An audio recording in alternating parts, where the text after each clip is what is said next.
Video dimulai dalam 3, 2, 1. Hai, Assalamualaikum. Kembali lagi di channel YouTube aku. Kalau kalian baru di channel ini, kenalin aku Irma.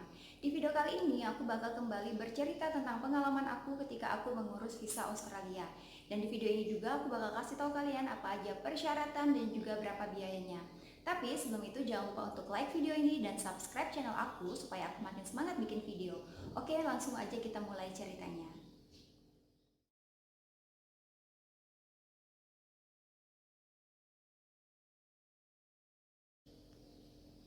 Setelah aku menikah di bulan Mei tahun 2017, suami aku itu ngajak aku untuk Australia di bulan Desembernya untuk liburan, terus untuk ketemu keluarganya dia yang kemarin waktu kita nikah nggak bisa datang. Nah, akhirnya kita sepakat untuk menggunakan jasa agen pembuat visa. Terus aku hubungin teman aku yang ada di Jakarta untuk tanya apakah dia punya kenalan agent, dan dia bilang ada. Terus dia kirimin aku nomor kontak agentnya. Aku hubungin agentnya, aku tanya apa aja persyaratannya, berapa biayanya, dan juga berapa lama proses untuk pembuatan visa. Terus setelah agentnya kasih tahu aku, dan saat aku mempersiapkan persyaratannya, aku sadar bahwa aku tidak dapat menemukan paspor aku. Aku udah cari di semua tempat di dalam rumah, aku udah cari kemana-mana.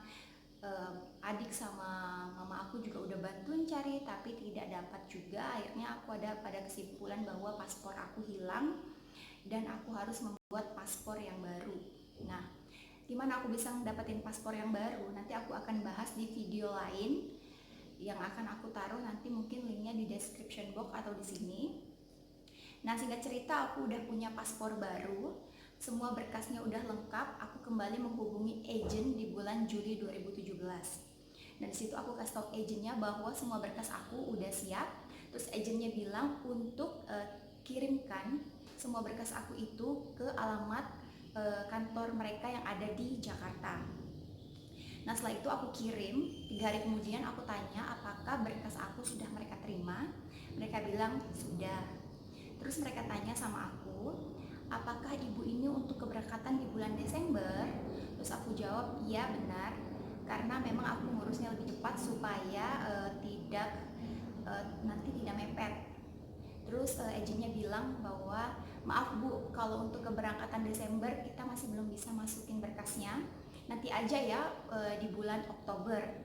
Terus aku tanya, loh kenapa ya Pak? Terus mereka jelasin bahwa nanti kalau permohonan ibu ini disetujui visanya dan hanya dapat yang 3 bulan, maka sebelum ibu terbang nanti masa berlaku visanya sudah habis. Oke, sampai situ aku nunggulah sampai bulan Oktober. Di tanggal 1 Oktober aku kembali menghubungi agent dan tanya, Pak gimana kalau sekarang sudah bisa masukin berkasnya? Terus mereka bilang, oh iya bisa Bu, besok ya. Oke, setelah itu di tanggal 15 atau 2 minggu kemudian aku kembali menghubungin agent dan tanya apakah visa aku sudah ada kabarnya gitu, apakah diterima, apakah ditolak.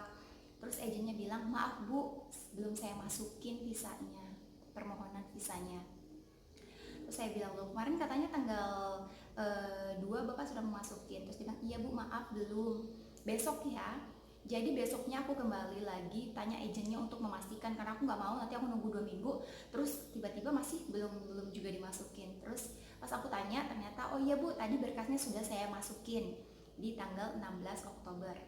Nah di tanggal 26 Oktober itu aku dapat info dari agent bahwa visa aku telah disetujui, udah jadi, dan udah dikirimkan ke alamat email aku. Nah disitu aku kontak agentnya untuk minta dikirimkan kembali paspor aku yang asli, karena waktu persyaratannya itu mereka minta paspor aku yang asli. Setelah itu aku cek email aku dan ternyata benar bahwa visa Australia aku sudah jadi untuk single entry dalam masa 3 bulan.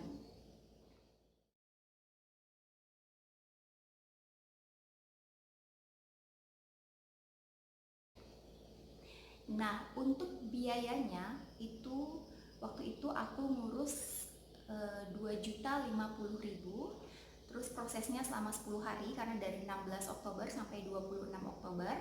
Dan juga untuk persyaratannya itu ada fotokopi KTP, fotokopi KK, terus ada paspor asli aku, terus juga aku kasih pas foto aku, ukuran visa 2 lembar dengan background warna putih, juga ada fotokopi paspor suami aku, ada juga surat undangan dari suami aku yang menyatakan bahwa selama aku di Australia nanti akan menjadi tanggung jawabnya dia.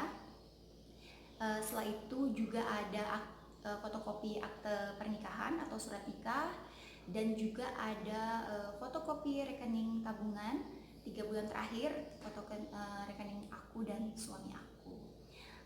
Sepertinya hanya itu aja persyaratannya. Ya, itu tadi cerita tentang pengalaman aku ketika aku membuat visa Australia. Terima kasih sudah menonton video ini. Sampai jumpa di video selanjutnya. Assalamualaikum.